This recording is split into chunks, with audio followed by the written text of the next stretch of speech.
Today we're going to analyze one of Australia's most enduring and frankly, most profoundly tragic mysteries, the disappearance of the Beaumont children. This case, now nearly 6 decades unsolved, didn't just haunt a family. It really fundamentally altered Australian society's entire perception of safety, of innocence. That's absolutely right. And our objective here really is to embark on a meticulous analysis of the facts. We need to look at the historical accounts, the witness statements, the subsequent police investigations, and, multiple, often conflicting theories that have emerged over the last half century. And to do that impartially. Exactly. We need to look at the evidence impartially to understand why this investigation remains active and why it's demanding. It still captures international attention as a classic example of an unsolved, high-profile missing persons case. So let's start with the victims, the children themselves. Jane was the eldest, she was 9, Arnna was 7, and little Grant was just 4 years old. And they vanished on the 26th of January, 1966, Australia Day, from Glenelg Beach in South Australia. A public holiday. A crowded beach. Yes, and the case is officially recorded as a suspected abduction and murder. And that's critical. The case officially remains an unsolved cold case. The South Australian government still maintains a significant $1 million reward for information that leads to a breakthrough. $1 million. $1 million. And that standing reward, it tells you everything about the lack of closure and the commitment of the state to, hopefully one day find an answer. That reward speaks volumes. And it's hard to overstate the initial societal impact this had. This event led to an instant, profound cultural shift. It immediately dismantled the presumed safety of unsupervised children in Australia. It was an immediate loss of innocence for an entire nation. It really was. So we aren't just analyzing a crime here. We are, in a way, dissecting a major social turning point, one that's defined by decades of confusion, of failed leads, and speculation that continues to this day. So to appreciate the scale of that trauma, we have to ground ourselves in the timeline of events. What happened on that summer day in 1966? Let's start right at the beginning. Okay, let's unpack the morning. The family home in Somerton Park. We have Jim Beaumont, the father. He was a former serviceman and at the time a taxi driver. And Nancy Beaumont, the mother. And they lived, as you said, in Somerton Park, a suburb of Adelaide. Specifically about 3 kilometers from Glenelg Beach. Which is not far at all. No, it's a very short distance. And that's a key factor. Why so key? Because Glenelg Beach was a popular spot that children visited frequently and independently. It was just a normal routine for them. In fact, just the day before they vanished, Jim had dropped the children off there himself before leaving on a 3-day sales trip up to Snowtown. So they knew the area. They knew the area. They knew the bus route. Yeah. They were trusted to navigate this short journey themselves. It was, completely normal for the time. So they were comfortable with the routine, and that obviously reinforced the parents' confidence in letting them go alone. And the day itself, January 26th, Australia Day, was in the middle of a significant summer heat wave. Right, which meant the beach area was particularly crowded that morning. The kids asked Nancy if they could go again, and she said yes. And they took the bus. They did. They caught the bus at 8:45 in the morning, a short, maybe 5-minute journey. And the expectation from their mother was very precise. They were to return home on the 12 o'clock bus, the noon bus. That precise schedule, based on the bus timetable, became the moment the first crack appeared in the day. It did. The alarm bell started ringing when that 12 o'clock bus arrived, and they weren't on it. So Nancy would have become worried then. Concerned, yes. But the sources suggest not full-blown panic. Not yet. When did that start? When they also failed to arrive on the 2 o'clock bus, 2 hours later. That's when the urgency escalated dramatically. And Jim, the father, he was away on his sales trip. He was, but he cut it short. He must have had a feeling, or Nancy called him, but he returned home early, around 3 p.m. He arrived to an already distraught wife, and Jim didn't wait. He drove immediately to the beach, which was still incredibly crowded, to search for them. And he found nothing. Nothing. He returned home, and then he and Nancy undertook this desperate search of the immediate area. They were checking streets, visiting friends' houses, anywhere they might have gone. What's so fascinating, and I think psychologically revealing about the time, is that even though the children were hours late, the parents' first instinct wasn't immediate disaster. No, it wasn't. The thought was that they'd simply lost track of time, or maybe found an exciting playmate and forgotten the schedule. An idea that just seems so foreign today. Absolutely. But that assumption, it couldn't hold up past the early evening. Yeah. By 5:30 p.m., the painful reality had set in. They went to the Glenelg police station to officially report their 3 children missing. That time lag, from noon to 5:30. Yeah. It's unimaginable now. It is, but it reflects that profound underlying trust in the safety of public spaces that existed in 1966 Australia, a trust that was about to be shattered forever. So the official response, initially it would have echoed that same assumption, right? That they were probably just lost. Initially, yes, but that assumption evaporated within hours. The sheer scale and the speed of the search escalated dramatically. But the news spread quickly. Incredibly quickly. Within just 24 hours, the case had gained massive national attention right across Australia. The police search must have scaled up just as fast. It did, almost instantly. Hmm. They started, of course, with Glenelg Beach, the sandhills next to it, the ocean, all the nearby buildings. But they very rapidly moved to a national search protocol. They were monitoring the airport, checking the rail lines, inspecting interstate roads. So they quickly moved from lost to something else. Right. That rapid shift in strategy indicated that the authorities quickly changed the possibility from lost to potential abduction or a serious accident. And the public fear, from what the sources say, it outpaced even the official terminology. It did. Within just 3 days, by January 29th, the anxiety was palpable. The Adelaide Sunday Mail ran a headline that was just stark. It said, "Sex crime now feared." It shows how quickly the public consensus went from a missing persons case to the worst possible tragedy. And yet there's a detail in the reports about the reward. Yes, despite that massive national alarm and press coverage, the initial official reward was only £250. Which seems so small. It's a small but very telling detail. It highlights the procedural gap between public panic and the standardized police response to a missing persons case in that era. And the police were scrambling. They were throwing resources at any potential lead, no matter how remote. Which brings us to the draining of the Padawalonga boat haven. A huge undertaking. A massive one, and it happened very early on January 29th. It was prompted by a woman who claimed she had spoken with 3 children, matching the Beaumont's description near the haven at 7 p.m. on the night they disappeared. That's hours after the parents reported them missing. It is. So police cadets and emergency operations, they swarmed the area and the boat haven was fully drained. It must have been fueled by just desperate hope. Absolutely. The problem was that when the water receded, there was nothing. Nothing was found. So another dead end? A very public, very painful dead end. This early, unsuccessful effort, it really underscored the immediate, desperate nature of the search and the readiness of everyone, the public and the police, to pursue even highly improbable late-night sightings. So now we have to shift from the search efforts to what is arguably the most compelling evidence investigators have ever had, the witness accounts. And these all point toward a definite narrative involving a potential prime suspect. Yes.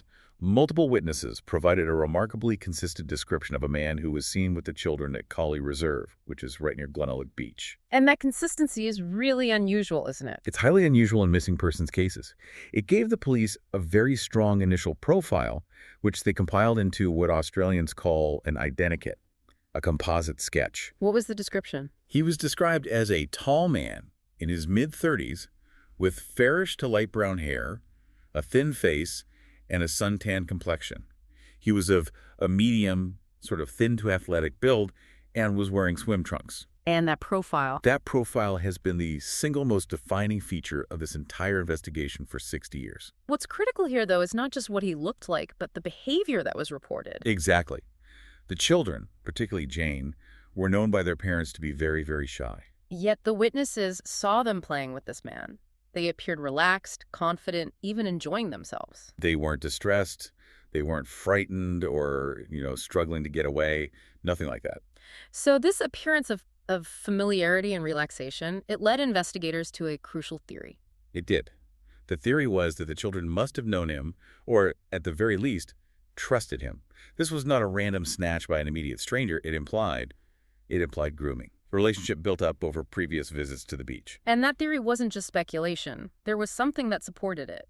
There was. A detail that Nancy Beaumont later recalled. A seemingly casual remark that Arnna had made to her shortly before the disappearance. What was it? Arnna told her mother that Jane had got a boyfriend down the beach. Oh, wow. Nancy had dismissed it at the time, thinking it just meant a simple playmate, a friend. But in retrospect, that comment took on a massive, heartbreaking significance. We also have details about the man himself, that he was interacting with other people. He seemed very confident. Unusually so. He actually approached one witness, asking if they had seen anyone near the children's belongings because he claimed their money was missing. Which is just a brazen thing to do. It is. And then he went off to change his clothes while the children just waited for him, alone. It further suggests this casual, trusted connection. And the group was later seen walking away from the beach together. Yes, at around 12:15 p.m. This places the prime suspect with the children right after the time they were expected home. They were supposed to be on that noon bus home for lunch. Correct. And then there is the extended timeline. A subsequent confirmed sighting, this one by a woman named Daphne Gregory, placed the children with the man about 2.5 hours later. So this is mid-afternoon now. Mid-afternoon. And at this point, the man was observed carrying an airline bag that was similar to one that Jane owned. The fact they were still out, unhurried, with him, well into the afternoon. It suggests the disappearance wasn't a quick, opportunistic crime. It was more like a planned operation. It involved a level of persuasion or coercion that kept the children calm and compliant. And if we connect all these elements, the financial clue discovered at Wenzel's Bakery becomes the linchpin of this whole trusted adult theory. It really does. A shopkeeper on Mosley Street reported that Jane had come in and purchased pasties and a meat pie. And the shopkeeper knew the children. Knew them well from their routine visits. And she noted two incredibly important things. Okay. First, they had never, ever purchased a meat pie before. This suggests their normal routine was already being altered by this adult companion. And the second thing? The second and most critical detail is that Jane paid for the purchase using a £1 note. And why is that specific detail so crucial?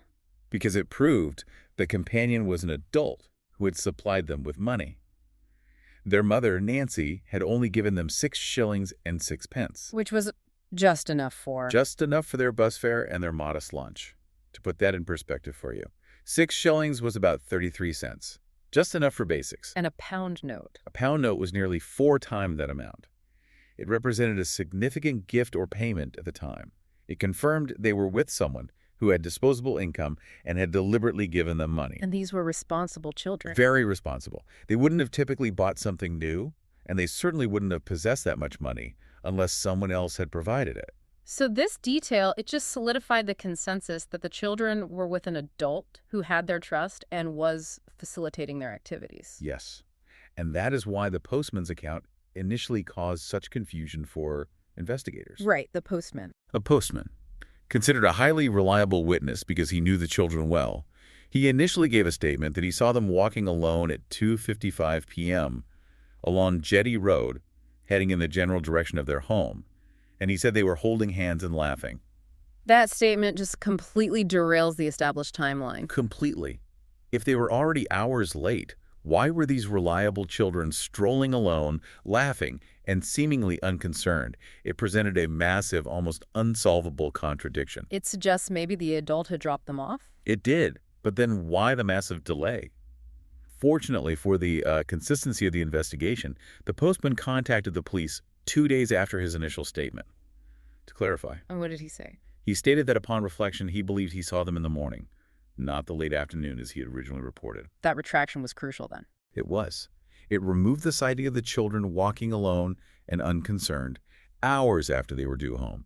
And it strongly reinforced the idea that the 12:15 and the later afternoon sightings with the man were the final credible observations. But the public remained, in a state of high anxiety. Oh, absolutely. And it's important to note that reported sightings continued for about a year after the disappearance. They came from all over Australia. Which just demonstrates the high emotional investment. And the widespread, ultimately fruitless, attempts by the public to help solve this terrible crime. So the lack of success with physical searches and witness accounts meant the case attracted worldwide attention. And this led to some truly unusual and expensive attempts to find closure. The desperation of the community eventually led them to the involvement of a Dutch psychic, Gerard Croiset. Right. The vacuum of answers was so complete that the public was willing to try anything. Croiset was flown to Australia in November 1966 to assist. It caused an absolute media frenzy, both locally and internationally. But his involvement was defined by confusion, wasn't it? It was. His story seemed to change almost daily, and he ultimately offered no concrete clues that could be actioned immediately. He eventually settled on identifying a specific location, a warehouse near the children's home. He claimed their bodies were buried inside, specifically within the remains of an old brick kiln on the property. And the property owners, they weren't exactly keen on this idea. Well, no. Understandably, they were reluctant to demolish their building based solely on the claim of an overseas psychic. But the public pressure must have been immense. It was. And the craving for answers was huge. A staggering $40,000 was raised through public donations just to have the building demolished for a search. $40,000 in 1966. That is an astonishing sum. It's a massive sum, and it was spent on a lead based entirely on a psychological reading, not a shred of forensic evidence. And the result was heartbreakingly zero. Zero. The demolition and the subsequent search found no remains, no clothing, no evidence tied to the missing children. But even that didn't kill the lead entirely, did it? No. Decades later, in 1996, the same building was undergoing a partial demolition, and the owners, sensitive to the ongoing pain of the case, allowed a full search of the site once more.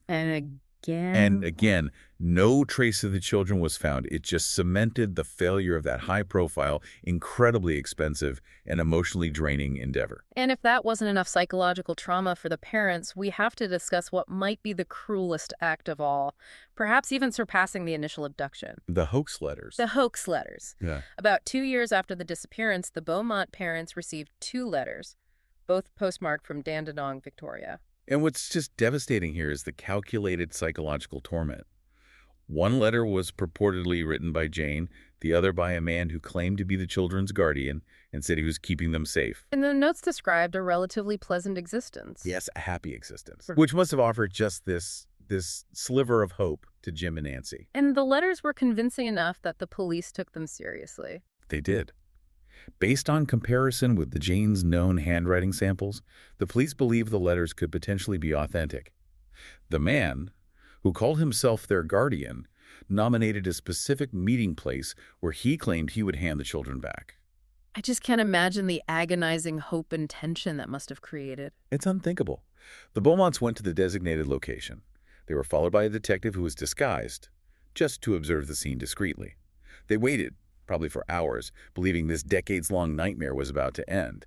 But nobody appeared. The wait was fruitless. Completely. Yeah. And the cruelty didn't end there. The third letter? The third letter arrived soon after. The ultimate psychological blow. Purportedly from Jane, it claimed the man had noticed the detective and had concluded that the Beaumonts had betrayed his trust. And as a result? As a result, he declared he would now keep the children forever. And after that, the letter stopped. That third letter was just. It was calculated to inflict the maximum long-term guilt and agony. For 2 decades, the Beaumonts lived with the possibility that their one attempt to recover their children, an action they had to take with the police, was the very thing that ensured they would never see them again. The suffering that deception inflicted is just, it's difficult to grasp. It is. So how was this monumental deception finally unraveled? The parents lived with this for so long. The truth only emerged much, much later. In 1992, thanks to significant advancements in fingerprint technology and forensic examination, the letters were conclusively proven to be a hoax. And they found the author. They did. He was identified as a 41-year-old man who admitted he had written the notes when he was a teenager. He claimed it was just a joke. A joke. A joke that stole 24 years of potential peace from grieving parents. Exactly. And due to the passage of time and the specific nature of the original crime, he was not charged with any offense. But the revelation, at least, ended the agony of them thinking they were to blame for the children not returning. A pointless, heartbreaking deception that compounded the family's grief for nearly a quarter of a century. Even with the passing of decades, South Australia police have maintained an active, open file. They're continually re-examining high-profile criminals who were operating during that time, especially if they fit that consistent physical profile developed in 1966. That's right. And let's start with Bevan Spencer von Einem. A notorious figure. Very notorious in South Australian criminal history. He was convicted of the murder of Richard Kelvin in 1984. Police already suspected him of involvement in a string of other murders, and quickly noticed that he resembled the 1966 identikit from the Beaumont case.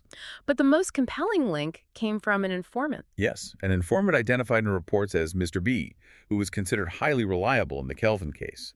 He provided a chilling account that directly implicated von Einem in the Beaumont disappearance. What did he say? Mr. B relayed an alleged conversation where von Einem boasted of taking 3 children from a beach several years earlier. And what made this account stand out was the level of disturbing detail. Von Einem allegedly claimed he had performed brilliant surgery on them and connected them up at his home for experiments. He boasted that one child died during the procedure, so he killed the other 2 and disposed of the bodies in bushland south of Adelaide. That reference to surgery, that corresponds with other cases, doesn't it? Terrifyingly so. It corresponded with details found in the coroner's reports for von Einem's other alleged victims who were subjected to similar mutilations. Mr. B also claimed von Einem implicated himself in the Adelaide Oval abductions of 1973, another case where von Einem matched the suspect's description. It suggests a pattern. But there were hurdles for the investigators, right? Discrepancies. Significant hurdles. The primary issue is the age discrepancy. The suspect seen in 1966 was estimated to be in his mid to late 30s. Von Einem was only in his early 20s at the time. And the victims were different. Yes, the Beaumont children were much younger than his usual targets, who were typically teenagers or young adults. So you have this circumstantial evidence that is horrifyingly specific, the surgical detail, but it contradicts the physical profile from witnesses. How did police proceed with that? Well, despite the age difference and the altered modus operandi, von Einem has never been ruled out as a suspect. He was identified as a suspect in a confidential police report in 1989. And in 2007, police examined archival footage from the original search. From 1966. From 1966. Oh. And it reportedly showed a young man resembling von Einem among the throng of onlookers at Glenelg Beach. Wow. Implying an early connection to the location. Or perhaps a fascination with the crime he was potentially about to commit or had just committed. Next, let's turn our attention to Arthur Stanley Brown. Brown was charged in 1998 with the 1970 murders of Judith and Susan Mackay in Townsville. And similar to von Einem, he bore a striking physical similarity to the identikit for both the Beaumont and the Oval cases. He was a high-risk individual. Undeniably. A suspected serial child killer. But the investigation into his involvement was complicated by his mental decline. His trial was delayed when he developed dementia and Alzheimer's, and he died in 2002 without ever being retried. So the difficulty here is entirely about connecting him geographically to Adelaide in 1966. If he looks like the man, where was he? That's the million-dollar question. Investigators spent immense effort trying to track his movements. They searched for his employment records, but they were missing. Missing how? Well, some were believed to have been lost in the 1974 Brisbane flood. But there was also chilling speculation that Brown, who had unrestricted access to various government buildings because of his work, may have deliberately destroyed his own files to cover his tracks. So without definitive records, the connection is purely based on the composite sketch? Mostly, yes. There were only tenuous circumstantial links. A witness later recalled a conversation with Brown where he mentioned seeing the Adelaide Festival Center nearing completion. And that would place him? That project would place him in the city around 1973, which is closer to the timing of the Oval abductions. But again, age is a major issue. Brown was 53 in 1966. Much older than the mid-30s suspect. Much older. The strategy here seems to be prioritizing the visual likeness over the age factor, perhaps assuming the witnesses just got the age wrong. Okay, let's move to James Ryan O'Neill. He was convicted of the 1975 murder of a 9-year-old boy in Tasmania. And O'Neill is reported to have told several acquaintances that he was responsible for the Beaumont disappearance, often through ambiguous or, boastful language. A classic case of a suspect who talks too much. It is. Former Detective Gordon Davey spent 3 years with O'Neill during the production of the 2006 documentary The Fisherman, and he was eventually persuaded of O'Neill's guilt. Davey highlighted O'Neill's work in the opal industry, which required him to travel frequently to Coober Pedy. And that travel schedule would have necessitated him passing through Adelaide. Providing the opportunity. The opportunity to be at Glenelg in 1966. But O'Neill's denial, as noted in the sources, it was incredibly weak. It was. He claimed, "I couldn't have done it. I was in Melbourne at that time." Which is an alibi, but a very thin one. It suggests an awareness of the crime and a calculated attempt to distance himself without a full denial. But it wasn't enough to convince the authorities. No. The South Australia police interviewed O'Neill, and after careful consideration, they officially discounted him as a suspect in the Beaumont case. Which just demonstrates the difficulty of separating a high-risk individual's boast from actionable, credible evidence. Exactly. Next on the list is Derek Ernest Percy, a convicted child murderer, Victoria's then longest-serving prisoner. He was suggested as a suspect much later, in 2007. Yes. Percy was convicted of Yvonne Tuohy's murder in 1969. During his defense for that crime, he claimed a psychological condition prevented him from accurately remembering details of his actions. This self-proclaimed memory condition led him to make a deeply speculative statement. He claimed he believed he might have killed the Beaumont children, as he was in the area at the time, but had no genuine recollection of it. That sounds highly tenuous. It's based on an unreliable claim of possibility. It is, and once again, the timeline and age discrepancy are immense. Percy was only 17 in 1966. Far too young. Far too young to match the mid-30s profile the witnesses consistently reported. Furthermore, his imprisonment from 1969 until his death means he could not be connected to the Adelaide Oval abductions, which, as we've said, many investigators believe are linked. His age alone made him highly unlikely. So let's move to Alan Anthony Monroe, a former scoutmaster convicted of multiple child sex offenses spanning from 1962 to 1983. His connection is rooted in a very specific secondhand account. Monroe's connection came via a man named Alan Maxwell McIntyre, who police had already cleared as a suspect. McIntyre claimed that Monroe brought the children's bodies in his car boot to McIntyre's home. That is a horrific claim. It is. And the detail that stood out was the claim that McIntyre's children initially mistook Arnna for a boy because of her short haircut. That's a very specific detail about Arnna's appearance. A very specific, potentially corroborating detail. And furthermore, in June 2017, new evidence surfaced in the form of a 1966 child's diary. It was written by one of McIntyre's sons, who was abused by Monroe. And this diary allegedly placed Monroe near Glenelg Beach around the time of the disappearance. So we have a physical connection, a detailed secondhand account, and a plausible reason for the children's specific appearance. What's Monroe's official status in the case? Well, police previously investigated Monroe, but despite the accounts and the diary evidence, they have found no definitive, first-hand evidence linking him directly to the Beaumont case. Without physical evidence or confession, the lead remains highly suspicious, but officially inconclusive.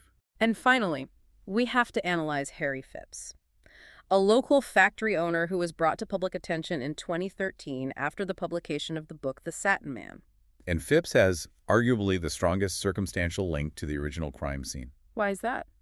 Because he checks multiple boxes on the list of clues. He bore substantial likeness to the identikit. He was wealthy. He lived only 300 meters from Glenelg Beach. 300 meters. Right on the doorstep.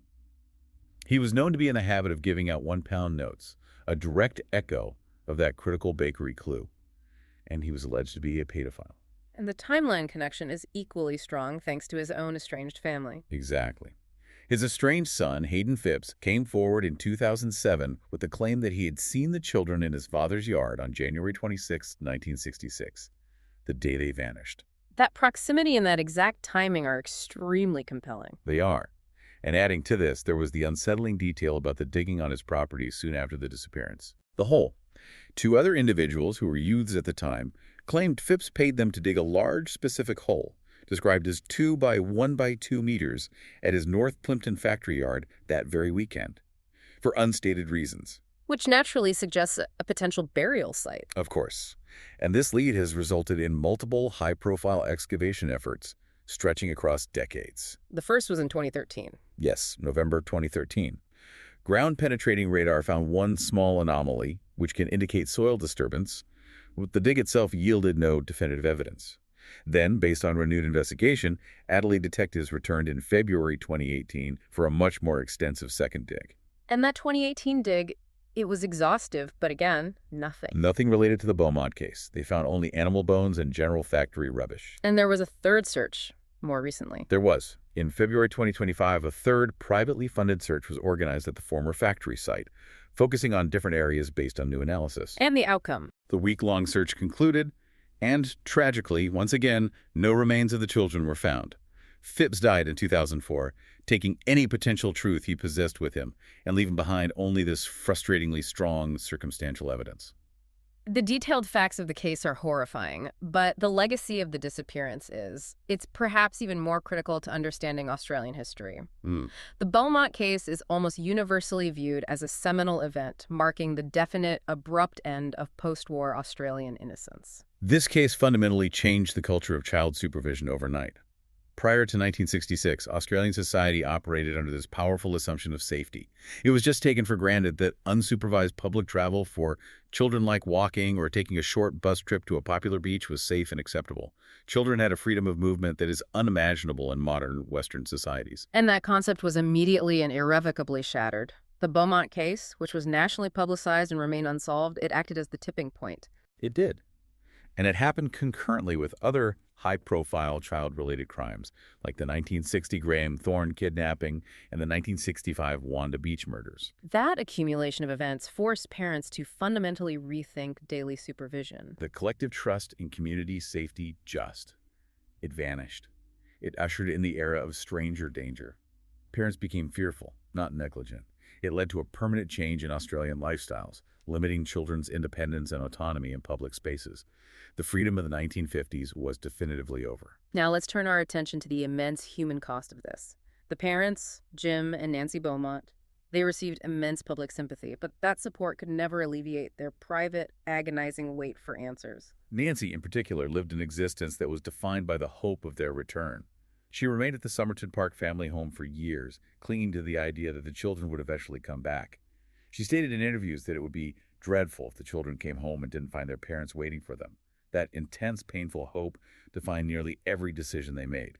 And they demonstrated incredible resilience.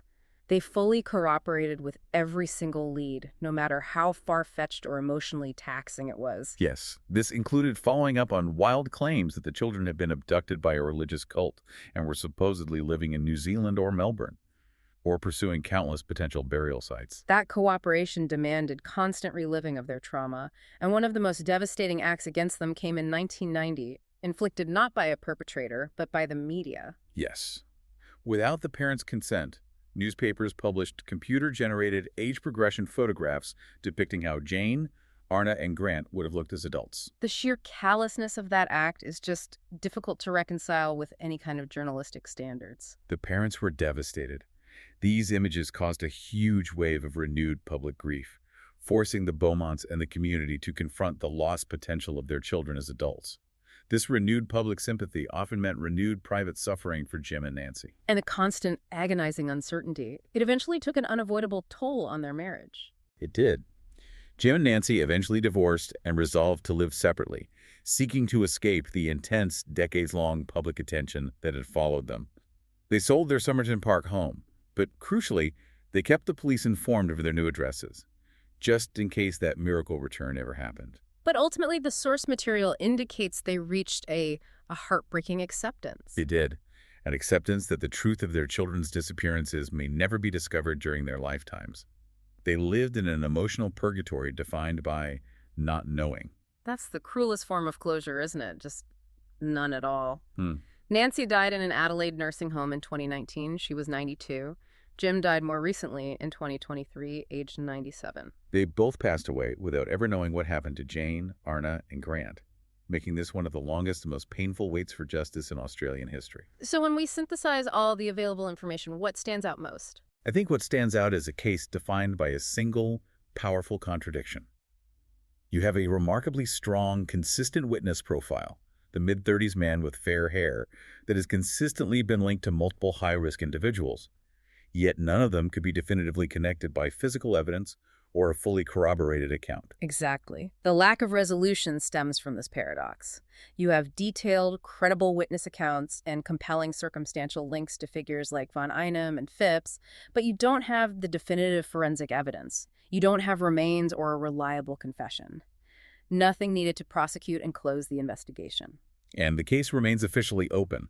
The police maintain an imperative that no murder investigation ends up in a closed file, especially one with such high societal significance. And as we noted at the beginning, the government's commitment remains firm. They're maintaining that standing $1 million reward for information. And that commitment ensures that every new technological advancement or every newly released diary entry will lead to a new look at this tragedy. The enduring power of this case, I think, lies in how it reflects a specific moment in time, a time when a society's entire concept of safety was shattered by a single catastrophic unsolved event. And the absence of a final answer created a vacuum filled by speculation and fear that profoundly impacted parenting, trust, and public life for generations to come. It is a profound point to consider. Think about this as you move on with your day. Consider how the absence of an answer in a crime can continue to define community standards and public trust long after the events fade from living memory. What other historical event fundamentally shifted the public trust and sense of safety in your community? Thanks for listening.